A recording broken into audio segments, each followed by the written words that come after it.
Memórias dos Aposentados recebe hoje Dr. Munir Curi, procurador de Justiça aposentado. Dr. Munir entrou na carreira em 14 de fevereiro de 1969 e se aposentou em 2 de fevereiro de 1999. Dr. Munir Curi, muito obrigada pela presença aqui no Memórias dos Aposentados, um projeto aqui da Associação Paulista do Ministério Público. Eu gostaria então que o senhor começasse a entrevista falando do início da carreira lá em 69, quando o senhor foi prestar o concurso. Como é que foi?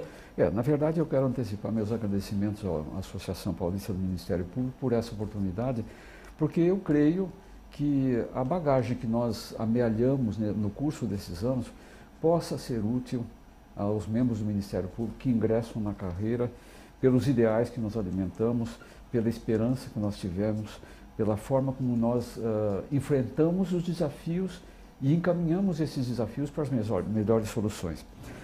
Na verdade, eu exerci a advocacia após concluir o curso de Direito na Pontifícia Universidade Católica. Eu exerci a advocacia por 5 anos. Não posso dizer que eu tenha ficado traumatizado com a advocacia, não é bem isso. Mas eu não me realizei como advogado, porque a minha paixão nos bancos acadêmicos, eu diria durante toda a minha vida, desde que eu me conheço como ser humano, a minha grande paixão foi pela promoção da pessoa humana.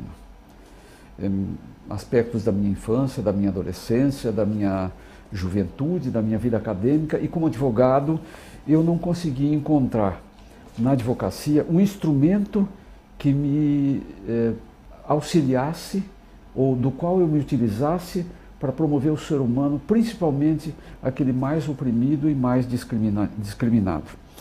Foi daí que eu, após 5 anos de advocacia, embora tendo um sucesso financeiro, que para mim não foi e nunca foi o básico da minha vida, embora tivesse tido sucesso financeiro, eu optei por seguir o Ministério Público. Não foi uma decisão fácil, porque nós tínhamos eu e minha mulher, porque decidimos nós dois juntos, nós tínhamos dois caminhos a seguir, Ministério Público ou magistratura. Pareceu-me na ocasião, e hoje eu constato que foi real essa opção, que o Ministério Público seria o meu caminho.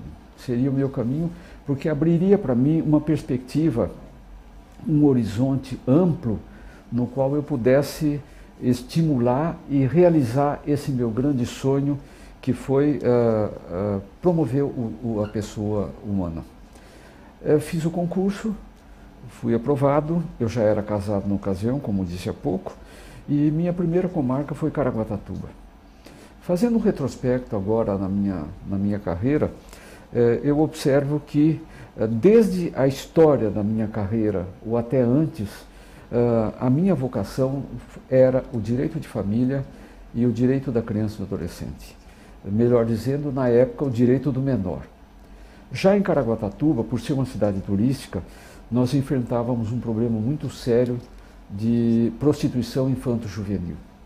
Por ser uma cidade turística, pela miséria das crianças e dos adolescentes, esse era um fator muito explorado na ocasião. E eu me lembro que já em Caraguatatuba, auxiliado pela comunidade, nós fizemos algumas e boas mobilizações para cercear o crescimento da prostituição de crianças e adolescentes. Foram certamente experiências assim de quem estava iniciando na carreira, de quem queria resolver o problema, mas não utilizava os mecanismos justos, né? Por exemplo, nós nos auxiliamos de uma entidade religiosa para atender essas mesmas adolescentes, que foram atendidas, mas a raiz da prostituição não tinha um encaminhamento adequado. Mas eu me interessei pelo problema, estudei o problema do ponto de vista psicológico, do ponto de vista de um fenômeno social, quando eu fui promovido para São Roque. Valeu a experiência em Caraguatatuba, porque foi o primeiro lampejo da minha atuação como promotor de justiça na área da criança e do adolescente. Em São Roque foi uma outra experiência também reservada a esta área, mas de uma forma diferente. Em São Roque eu constatei o quanto é importante a participação da comunidade da sociedade civil organizada na solução dos problemas que aparentemente eram somente do Ministério Público. Então, hoje eu vejo que, conjugados os dois fatores, o Ministério Público e a sociedade civil organizada, o quanto isso fortalece a busca de uma solução. Fui promovido depois para Osasco, onde eu fui promotor criminal durante alguns anos, e a mim me competia a fiscalização dos presídios. Foi quando eu me deparei com a miséria humana. Se hoje os presídios estão superlotados, já naquela ocasião eles estavam dessa forma. E eu vi que o quanto a miséria humana dependia das minhas mãos, do meu amor, da minha compreensão, da minha misericórdia, aliada àquilo que a lei determina. Então, miséria humana, comunidade e sociedade civil e Ministério Público, para mim, foram se conjugando até que eu cheguei na capital. Na capital, eu fui promotor de justiça, curador de família e sucessões. Foi uma experiência muito rica, que eu sempre alio a minha trajetória na área da criança e do adolescente. Porque, por mais óbvio que possa parecer, nunca é demais enfatizar o quanto é importante a família. Não discuto que tipo de família, mas o quanto é importante a família na formação de uma personalidade sólida de uma criança e de um adolescente. E a minha passagem pela 7ª Vara da Família foi extremamente rica nesse sentido. Extremamente rica não só porque eu atuava, obviamente, nos processos, mas porque eu abria as portas da curadoria de família para as famílias desestruturadas, para as crianças e adolescentes que eram alvo de disputas entre pais e filhos, para os casais que estavam disputando entre si uma separação ou um divórcio litigioso. E eu comecei a observar que nós do Ministério Público temos uma pedra de toque extremamente importante para sermos construtores de paz. Eu não me refiro à paz social, porque aí seria muita ousadia da minha parte, mas a paz que todo ser humano procura ao bater as portas da justiça. Me refiro à paz entre casais que estavam litigando, me refiro à paz entre pessoas que estavam sendo massacradas psicologicamente por uma luta na disputa dos filhos, e através da palavra, através do silêncio, através de uma orientação, através de uma perspectiva de vida para essas pessoas, você conseguiria semear a paz naquelas pessoas. Hoje isso se chama setor de conciliação, que já é previsto pelo Tribunal de Justiça. Mas naquela época era uma conciliação mais profunda, porque ela ia de pessoa a pessoa. Então você se relacionava, obviamente, de promotor de justiça para parte, mas você se relacionava de homem, promotor de justiça, para homem, que estava na disputa judicial. E assim você foi construindo a paz. A uma certa altura, o Procurador-Geral de Justiça, Dr. Paulo Frontini, me convidou para coordenar as chamadas curadorias de menores. As curadorias de menores, na ocasião, elas eram um setor do Ministério Público para onde iam os colegas, vamos dizer assim, castigados pela Corregedoria do Ministério Público, colegas que tinham problemas não só com a Corregedoria, mas problemas no relacionamento com as partes, colegas que tinham problemas familiares, colegas que tinham problemas pessoais consigo mesmo, não gostaria de entrar em detalhes. Então eu deveria coordenar essas curadorias. Porém, quando você fala em curadorias de menores, o destinatário da curadoria é, antigamente, o menor. Não é o curador. O curador é um mero instrumento direcionado ao menor. E eu observei que este curador não tinha o que oferecer para este menor. Fosse um menor infrator, fosse um menor abandonado pela sua família, fosse um menor que estivesse com sua família, mas ocasionalmente abrigado num chamado orfanato na época. Então a primeira proposta que eu fiz ao Procurador-Geral foi que eu aceitava honrosamente este convite para coordenar as curadorias de menores, porém nós precisávamos de elementos humanos. Os promotores que na ocasião, não vou nominá-los, mas os promotores que na ocasião estavam atuando não tinham o que oferecer para esses menores. E começamos uma reforma na estrutura das curadorias de menores. Não foi fácil, porque de uma forma respeitosa, você teria que dizer para aquele colega, você não é vocacionado para esta área. Nós precisamos de pessoas apaixonadas e que tenham a certeza de que possam resolver o problema daquele menor. E conseguimos, pouco a pouco, resolver a questão estrutural das curadorias de menores. E o que foi feito, doutor? Foram sendo substituídos gradualmente os promotores de justiça que estavam na ocasião, pelos problemas que eu mencionei, que são problemas que eu respeito, mas que a nível de Ministério Público não tinham o que oferecer para os destinatários menores. Então foram sendo substituídos aos poucos. Mas você precisava qualificar esses promotores, com a antiga lei sempre, que era a lei de 1979. Uma lei extremamente arbitrária, que concentrava nas mãos dos juízes poderes quase que imperiais. Por exemplo, o juiz poderia, sem consultar a legislação, baixar portarias que impedisse qualquer tipo de comportamento para esses adolescentes.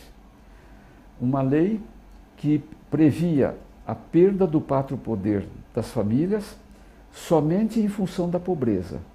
Se hoje existe um grau bastante acentuado de pobreza ou de miséria no nosso país, imagine você isso na década de 80. Era uma coisa escandalosa. Então os pais perdiam os seus filhos para a adoção só por serem pobres. Era uma coisa trágica isto. E nós tínhamos que trabalhar com esse material. E paralelamente a que nós fomos qualificando os novos promotores de justiça para trabalhar na área de menores, abriu-se o grande debate da Constituinte no nosso país. E nós, os parlamentares da época, sabendo o trabalho sério que o Ministério Público estava desenvolvendo na área do menor, nos consultou a respeito, os parlamentares nos consultaram a respeito de uma possível ajuda na elaboração do novo texto constitucional. E nós nos debruçamos, nessa época eu trabalhava como coordenador, e nós tínhamos dois promotores de justiça que trabalhavam conosco, que eram o Dr. Paulo Afonso Garrido de Paula e o Dr. Jurandir Marsura. Numa estrutura que, abro um parêntese, extremamente precária. Quando eu assumi a coordenadoria das curadorias de menores, que eu entrei na sala, nós tínhamos uma mesa de fórmica dessas que se usam em copa ou cozinha, e 2 ou 3 cadeiras da referida copa, mas uma de cada cor, estragada, sem telefone, sem absolutamente nada, não é? E eu comecei a trabalhar dessa forma, mas com uma paixão muito grande por aquela oportunidade única que eu teria de poder promover as famílias do grau de miséria, não só humana, mas não só financeira, mas acima de tudo cultural, e por essas crianças que estavam me pedindo socorro, não é? E aos poucos nós conseguimos estruturar a coordenadoria das curadorias de menores. Eu, na época, era muito bem relacionado com muitos amigos que me conheciam, confiavam em mim e sabiam que eu era um profissional e um homem honesto, e eles me ajudaram a montar a coordenadoria das curadorias de menores. Montar com móveis, montar com biblioteca, montar com televisão e DVD para nós estarmos atualizados a respeito do que acontecia, e montar a curadoria de uma forma mínima que pudesse trabalhar. Mas esse assunto, só para a gente, temático, né? Sim. Chamou a atenção do senhor lá em Caraguá, quando o senhor foi trabalhar como substituto. Exato, né? Isso. Aí, ao longo da carreira, o senhor veio trabalhando com esse tema. Tem alguma história que marcou muito, senhor? O senhor possa contar, não precisa dar nomes, nada, Sim. só para registrar. Sim. Em Caraguatatuba, como ele disse, era a prostituição infanto-juvenil bastante acentuada. E eu me lembro de duas adolescentes, de uma criança que naquela ocasião já eram portadoras de doenças venéreas, né? E eu me lembro que não era a minha função, obviamente, tratar de doenças venéreas, mas elas eram seres humanos que estavam diante de mim, contaminadas e contaminando outras tantas pessoas. Se eu podia ajudá-las a sair, a se emancipar deste vício, eu deveria também me preocupar com a saúde delas, com a vida delas. Então eu articulei todo um trabalho junto à Santa Casa de Misericórdia, sobretudo com um médico de Caraguatatuba, extremamente humano, que eu não sei se é vivo ou não, Dr. Keiti Nakamura, que cuidou dessas meninas até elas superarem este problema das doenças venéreas. Não sei se naquela ocasião já estavam contaminadas pelo vírus da AIDS. Eu sei que era outra doença venérea. Mas nós conseguimos fazer com que elas saíssem desse nível de doença e conseguimos dar os primeiros passos para que elas abandonassem este tipo de vida. Mas este tipo de vida, prostituição infanto-juvenil, era não só, havia o assédio do turista, mas havia também a necessidade da família. Ela não se prostituía porque tinha prazer, não é? Ou por uma mera curiosidade ou uma aventura. Ela se prostituía para levar 10, 20 cruzeiros na época para a família para comprar o pão. Então nós conseguimos fazer com que essas irmãs que foram atendê-las dessem uma infraestrutura mínima para que elas conseguissem ajudar as famílias a saírem dessa condição de miserabilidade. O que aconteceu depois, eu não sei, porque como eu lhe disse, eu saí de Caraguatatuba para São Roque, onde eu tive uma outra experiência muito rica a respeito da participação da comunidade na solução dos problemas. Mas este foi um exemplo que me marcou e me marcou muito na minha vida. Um outro exemplo que me marcou muito na minha vida, quando já coordenava as curadorias de menores de São Paulo, foi quando eu visitei um abrigo, hoje é um abrigo, na ocasião era um orfanato, no Pacaembu, que se chamava Entidade Sampaio Viana, que abrigava crianças de 0 a 6 anos, que tinham pais ou não tinham pais, enfim, elas estavam lá. Logo mais eu volto à questão da Constituinte. Como você perguntou, algum episódio que marcou, lá vai. É importante porque aí quem está nos assistindo vai dizer, mas o que motivou tanto, o que chamou a atenção? É interessante contar uma história para dizer, olha, foram muitos os casos e o que hoje as coisas são diferentes, mas o problema existe ainda, né? Existe. Naquela época existiam orfanatos, hoje existem abrigos. A lei daquela época era bem diferente da lei Muito de hoje, diferente. Então é interessante hoje a possibilidade de acolhimento familiar é muito maior, a possibilidade de encaminhamento para adoção é muito maior e o respeito às famílias dessas crianças que estão abrigadas também é muito maior. Mas eu volto ao exemplo que você me pediu para dar. Eu coordenava as curadorias de menores na ocasião e fui fazer uma fiscalização numa entidade do Pacaembu, como eu lhe disse, que se chamava Sampaio Viana. Abrigava crianças de 0 a 6 anos, com pais ou sem pais. E eu me lembro que eu caminhava com a diretora dessa entidade, normalmente, e de repente eu senti que alguma coisa me impedia de caminhar. E eu insistia e me impedia de caminhar. Eu olhei para baixo, era uma criança de uns 4 anos, que segurava a minha barra da calça e que, por falta de estimulação, não conseguia andar. 4 anos. Eu olhei para essa criança, agachei e falei, você está segurando a minha calça, o que você quer? Me marca até hoje. Ela me disse, me leva com você, tio. Esse me leva com você, tio, me acompanha até hoje. Porque até hoje, embora aposentado, eu exerço inúmeras atividades na área da criança e do adolescente e na área da família, sobre a qual nós vamos falar. Mas essa expressão, me leva com você, tio, foi e continua sendo um grande motor na minha vida, na minha paixão pela criança e do adolescente, e pela minha paixão pelas famílias que necessitam de um amparo, do meu amparo. Voltamos à questão da Constituinte? Pois é. E os parlamentares pediram o nosso auxílio e nós nos debruçamos, eu com esses dois promotores, em torno de uma possível modificação na Constituição Federal que estava sendo elaborada. E demos a nossa colaboração, que hoje está inserida lá no capítulo da família, da criança, do adolescente e do idoso. É um artigo que prevê expressamente a responsabilidade do Estado, da família e da sociedade com relação à garantia dos direitos fundamentais de crianças e adolescentes. Isso está lá na Constituição Federal e foi o Ministério Público, através do nosso trabalho, o autor desta revolução. Eu uso a palavra revolução pelas consequências que ocorreram pós-constituinte. Aprovada a Constituição Federal, na época era ministro da Justiça, o Dr. Paulo Brossard, e ele convidou um grupo de juristas para pensarem o que poderia ser, o que deveria ser, melhor dizendo, a futura legislação da criança e do adolescente. Não uso mais a expressão menores, porque ela foi abolida pela Constituição Federal.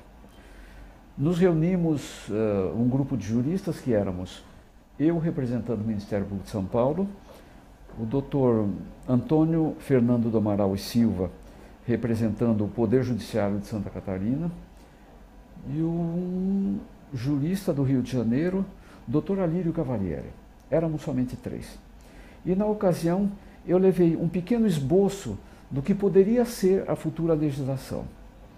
Nos reunimos talvez por 2 ou 3 vezes e Dr. Paulo Brossard foi alçado a ministro do Supremo Tribunal Federal e a comissão se diluiu. Mas eu vejo aí um toque de mágica da vida, com V maiúsculo, com relação à dissolução do grupo. Porque se nós éramos 3 juristas, nós iríamos dar um enfoque jurídico. Mas a nova legislação não deveria ter só um enfoque jurídico. Ela deveria ter um enfoque da comunidade e da participação da comunidade organizada nessa futura legislação, da qual nós não alijamos absolutamente o juiz, o promotor de justiça e o advogado, que na ocasião não participava do processo. E iniciou-se uma grande discussão, inicialmente no Ministério Público e posteriormente no Estado de São Paulo, que se espalhou por todo o Brasil a respeito do que deveria ser a futura legislação da criança e do adolescente. Não se falava ainda em Estatuto da Criança e do Adolescente, falava-se na legislação. Nós tivemos um apoio muito grande do Unicef na ocasião. Um apoio que significou, obviamente, um apoio financeiro, porque iniciaram-se uma série de viagens por todo o Brasil para discutir, alimentar e transcrever qual o desejo dos vários estados em relação à futura legislação. Exemplifico.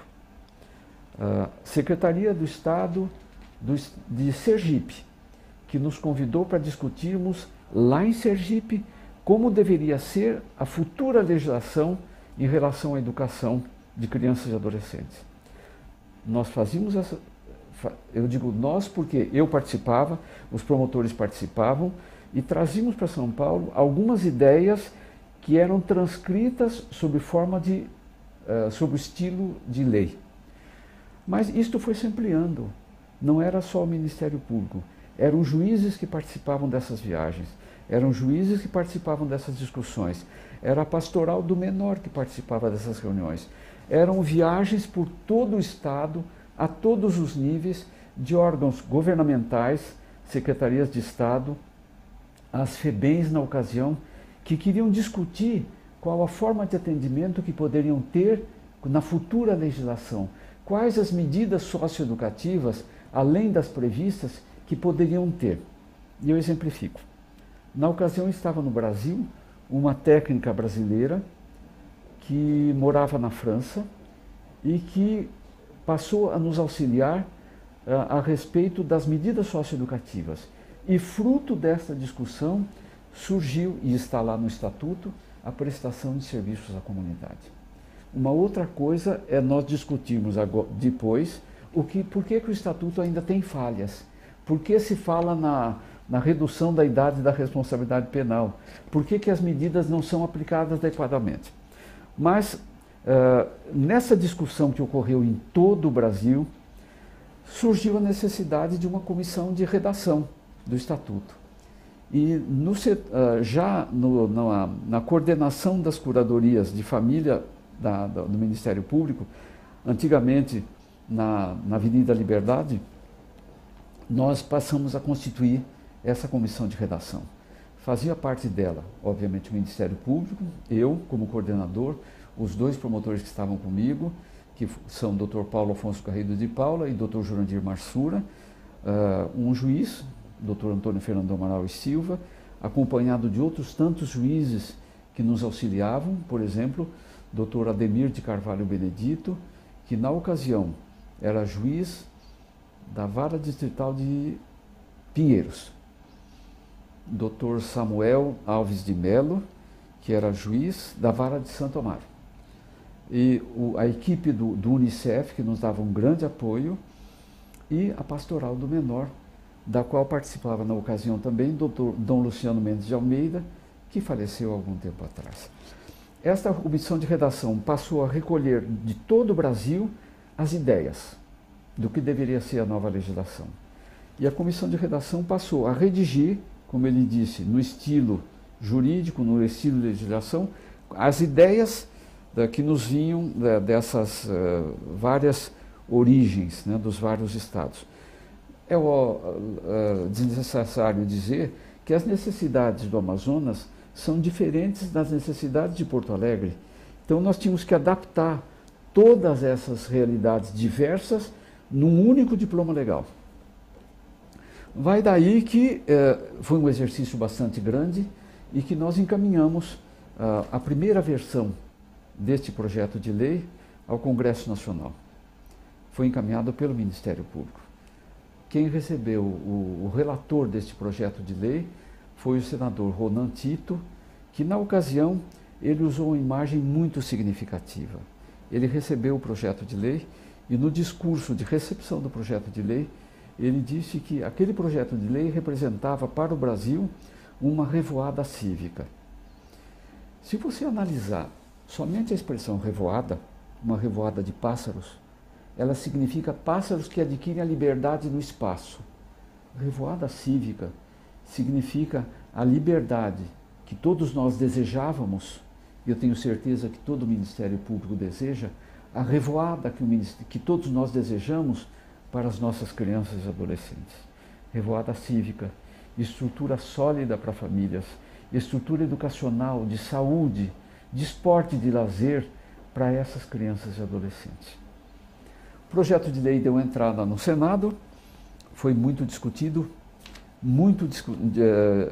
discussões difíceis nas várias comissões, porque formaram-se duas correntes. A corrente pró-Estatuto da Criança e do Adolescente e a corrente contra o Estatuto da Criança e do Adolescente. Essa corrente contra era liderada por um juiz do Rio de Janeiro, Dr. Alírio Cavalieri. E nós nos defrontamos juntos perante esta comissão. E fundamentávamos juntos toda essa nossa tese nova e, como ele disse, revolucionária. E o processo tramitava. À medida que o processo tramitava na Câmara e no Senado, foram realizados encontros da Associação Brasileira de Juízes e Promotores de Justiça, onde nós discutíamos a futura legislação. E discutimos assim de forma bastante acalorada, bastante apaixonada, bastante cheia de esperança e de amor pela humanidade. E todas essas conclusões eram encaminhadas para o Senado e para a Câmara dos Deputados. Não foi fácil, porque havia, como ele disse, corrente oposta, bastante poderosa, e a outra corrente também bastante poderosa. Enfim, o Estatuto foi aprovado. O Estatuto está aí, e eu tenho na minha estante o primeiro exemplar que foi publicado no Diário Oficial. É um exemplar que você traz, que eu trago, vamos dizer assim, na minha vida cotidiana de procurador de justiça que fui, que militei na área como coordenador das curadorias de menores, mas acima de tudo, eu trago este exemplar e a essência desse exemplar que está lá no meu coração. Neste meio tempo, eu mantive contato com um grupo de juristas internacional, grupo este que se propõe a estudar a categoria jurídica da fraternidade. Não se trata de uma categoria ética, muito menos de uma categoria metafísica ou de uma categoria religiosa, uma categoria eminentemente jurídica. O que é a fraternidade para o operador do direito? O que é a fraternidade para o promotor de justiça da infância e da juventude? O que é a fraternidade para o juiz de direito da infância e da juventude? Foco nesta área, mas estendo a todas as outras áreas. Essencialmente, a categoria da jurídica da fraternidade se propõe a atender e encaminhar todos os procedimentos como se eu fosse aquela criança e adolescente, como se eu fosse membro daquela família desestruturada, fazendo aquela família o que eu gostaria que fosse feito a mim mesmo. A esse propósito, o Gandhi, que é um grande pensador, tem uma expressão, não vou reproduzi-la exatamente, portanto, entre aspas, mas o pensamento eu lhe dou. Ele diz mais ou menos o seguinte: eu não posso fazer o mal ou o bem a uma outra pessoa sem que este mal ou este bem reflita diretamente a mim mesmo. E é uma realidade. Se você faz o bem para a pessoa que está naquele processo, este bem reflete em você mesmo por uma paz interior que você tem, por um acréscimo de valores e sedimentação dos seus valores na sua vida pessoal. Se você faz o mal a esta pessoa, ele reflete em si mesmo através de outros tantos desvalores que vão sendo construídas no seu dia a dia. Tá, não, eu mostrei só o senhor. Agora faça você as perguntas que nós vamos lá. Faça você as perguntas. Depois a gente edita. Nessa altura do campeonato, o senhor já estava na segunda instância, não? O senhor já tinha sido promovido? Quando eu fui... Então, eu não quis interromper, sim. Mas aí, bom, aqui eu imaginei que o senhor já estava na segunda instância, sim, né? Sim. Aqui em São Paulo, sim. Constituição, sim, né? Sim. O senhor fez parte de órgão do conselho? Sim. Fez, né? Vamos fazer agora essa parte? Vamos fazer essa parte. Interrompemos para um cafezinho? Isso. Vamos pedir... Você dá um cafezinho? Pede para dona... Eu tô fazendo esse corridão mais por causa do horário do senhor. Sim. Porque senão, por mim, eu ficava. Eu saindo 3h20 daqui, 3h30, em 15 minutos eu chego lá. Tá bom? Vamos lá. Tudo em ordem? Se faltar alguma coisa, você provoca. Tá combinado? Bom. Voltando. Podemos começar? É bom que se lembre que toda essa fase de constituinte ou de estatuto da criança e adolescente, ou mesmo quando eu ocupei a coordenadoria das curadorias de menores, depois curadorias da criança e do adolescente, foi na minha função de procurador de justiça, auxiliado pelos 2 promotores de justiça, como eu lhe falei. Aprovado o estatuto da criança e do adolescente, obviamente, muitos desafios surgiram. No passado, surgiram os desafios da aplicação das medidas socioeducativas, algumas delas inovadoras.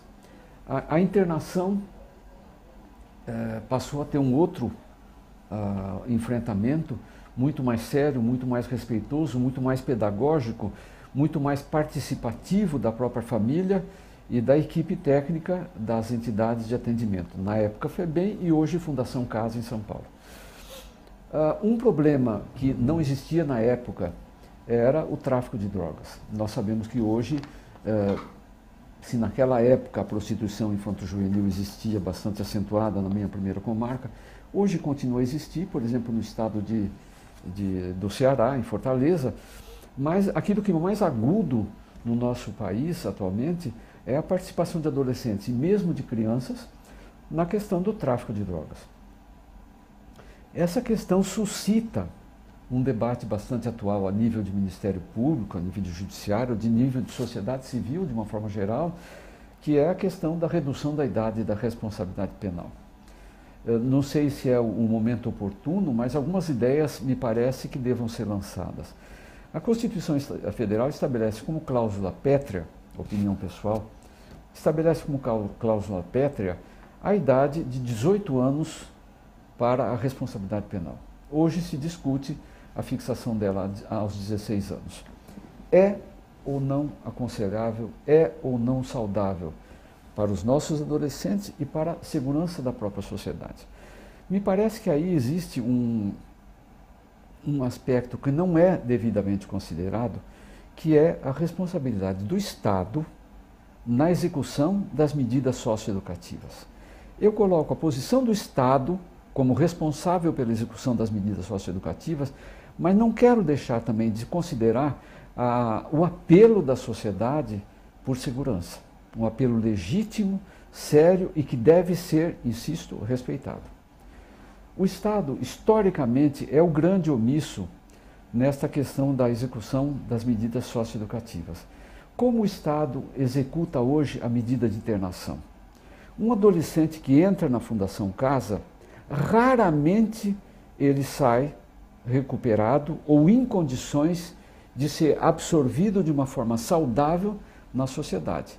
Ele não tem emprego, ele não tem família estruturada, ele não tem oportunidade de vida e ele volta para o tráfico, ele volta para o roubo, ele volta para o latrocínio, também por uma questão de necessidade.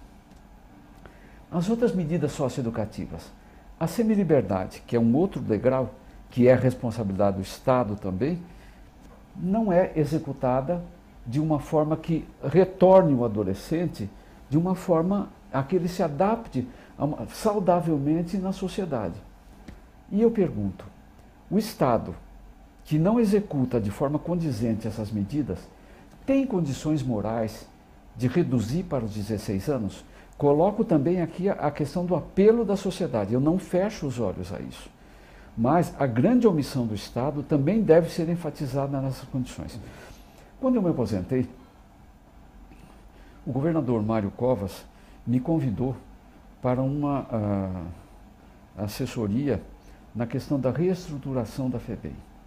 E fizemos trabalhos extraordinários lá. Não só com relação à internação, mas com relação às medidas socioeducativas em meio aberto.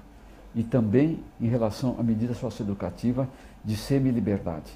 Exemplifico com a semiliberdade executada por universidades, com a semiliberdade executada por igrejas. Trabalhos escritos, projetos extraordinários que poderiam e deveriam ser executados e que começaram a ser executados. Eu tenho esses projetos no meu escritório, porém, limitou-se a colocar esses mesmos projetos nas estantes. Não foram executados. E lá está toda a possibilidade de reinserção do adolescente e lá estão os nossos adolescentes praticando infrações gravíssimas contra a vida, contra o patrimônio, no narcotráfico, no roubo e no latrocínio. Pergunto, este Estado, que foi o grande omisso, que continua sendo o grande omisso, não é o responsável pela segurança da população? O que esse Estado está fazendo pela segurança da população? Absolutamente nada. Nada se fez e nada se faz a não ser propor a redução da idade da responsabilidade penal.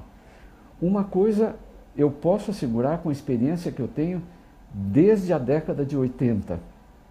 Se reduzirmos a idade para os 16 anos, logo mais, dentro de alguns anos, surgirá a discussão para a redução aos 14, aos 12, aos 10, até que as crianças sejam responsabilizadas. E o Estado continua de braços cruzados, não respondendo ao apelo desses adolescentes e crianças, ao apelo da segurança que esta população exige. É um problema gravíssimo, do qual há correntes altamente responsáveis, pró e contra, mas nós não podemos esquecer que o grande omisso é o Estado. Bom, diante disso, eu diria para você que ainda na minha atuação como coordenador das promotorias da infância e da juventude e hoje como aposentado, eu invisto todo o meu potencial, a minha bagagem que eu devo ao Ministério Público, desenvolvo toda essa minha paixão, desenvolvo todo esse potencial de amor pelo ser humano também em projetos sociais que envolvem o conhecimento do direito, na promoção da família e na promoção da criança e do adolescente. Eu, hoje, depois que minhas filhas se casaram, mudei para uma pequena cidade chamada Vargem Grande Paulista.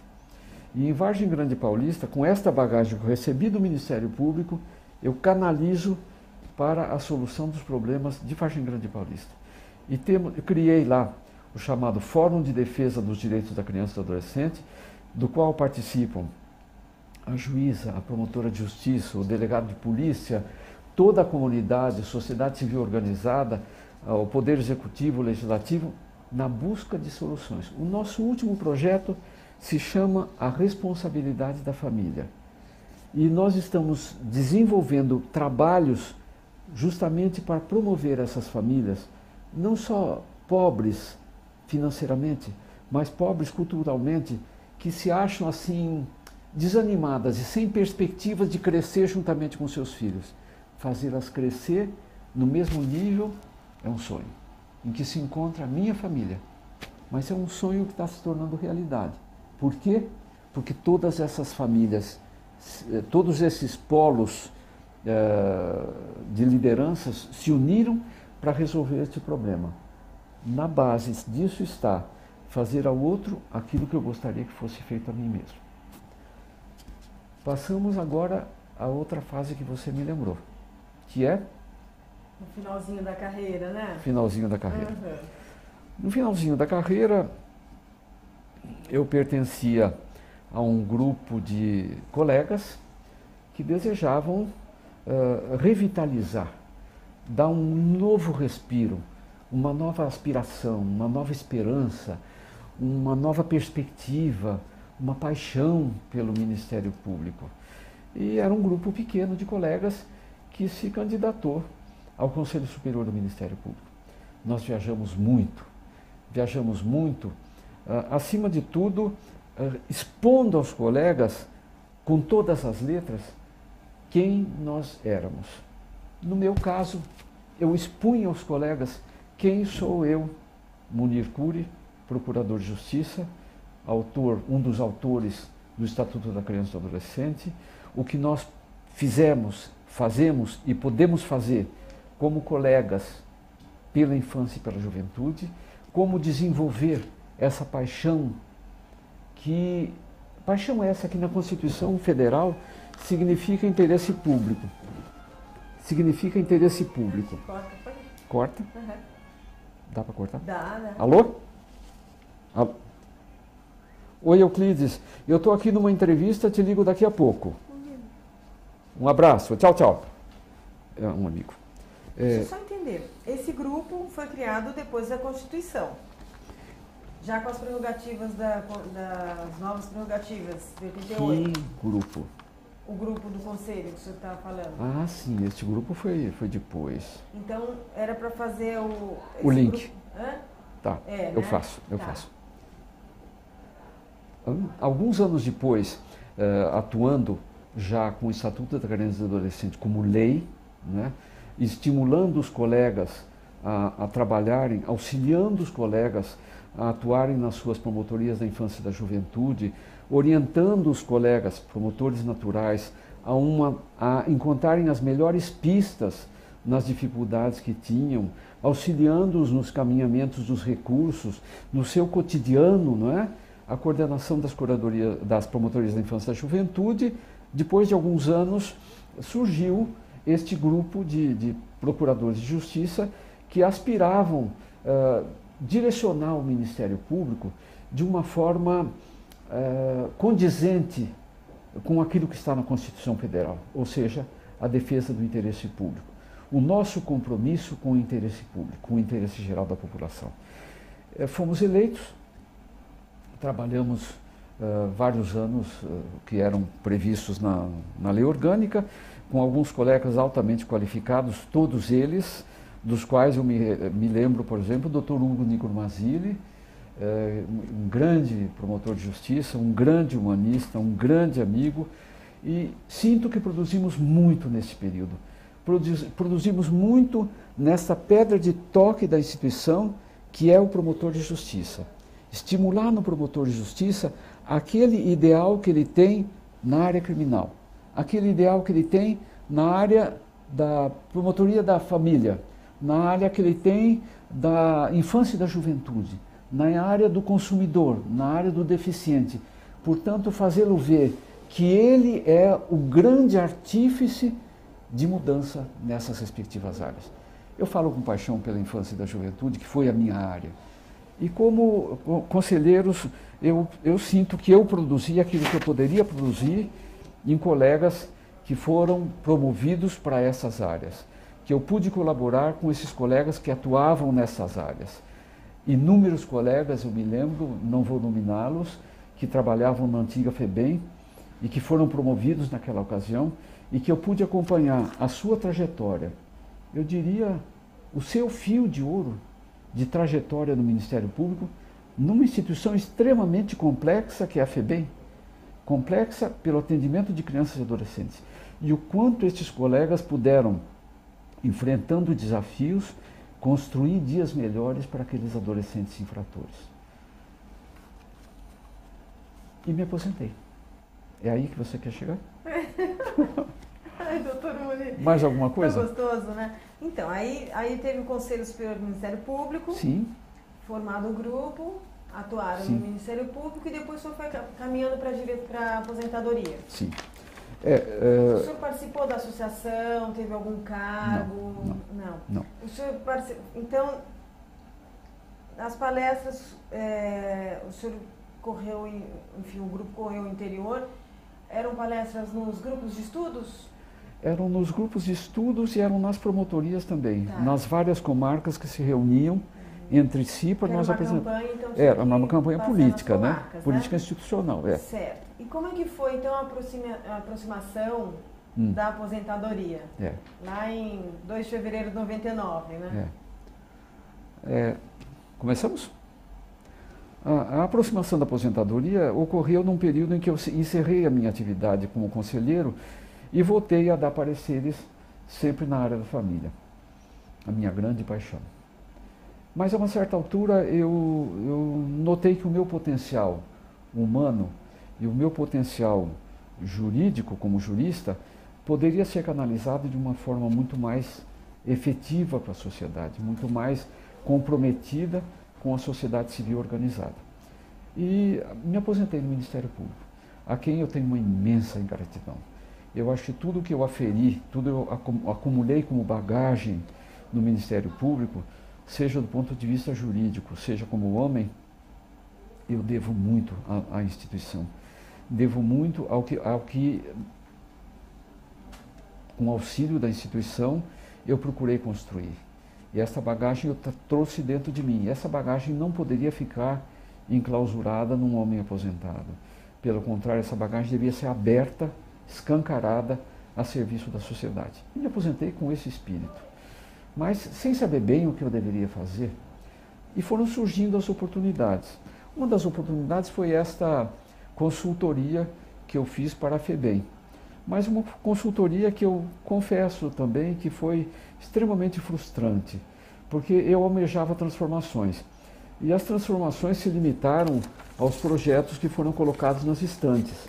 E eu observava que das estantes não saía nenhum resultado para as crianças e adolescentes que estavam ali clamando por justiça. E eu resolvi encerrar essa consultoria.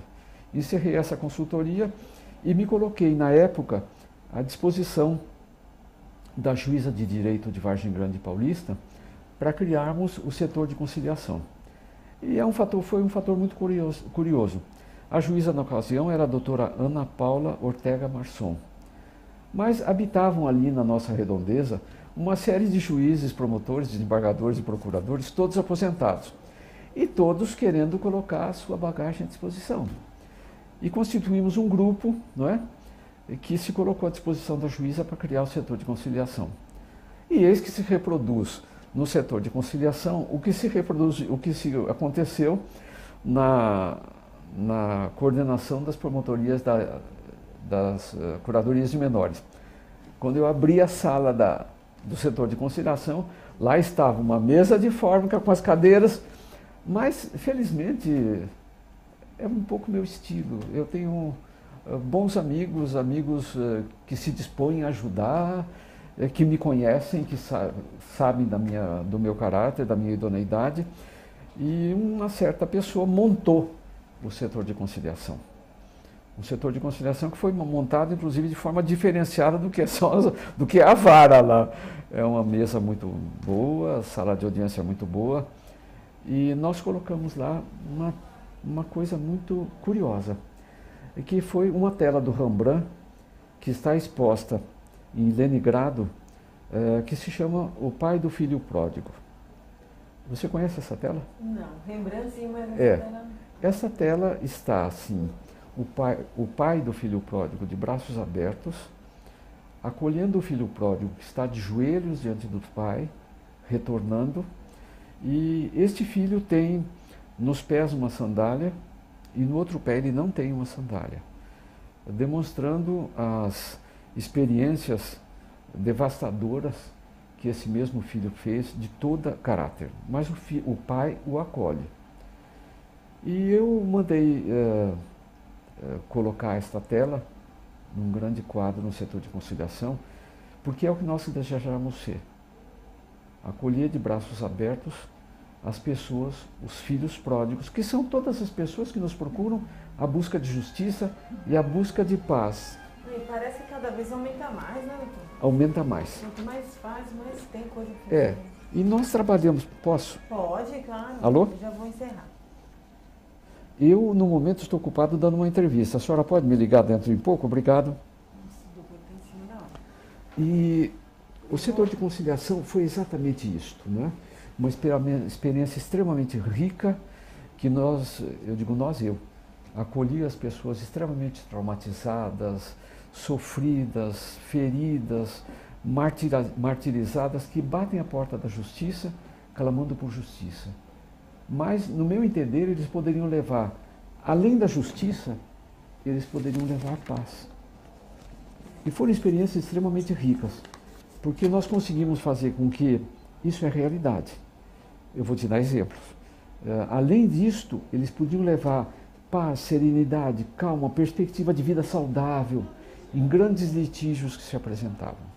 E lhe dou um exemplo.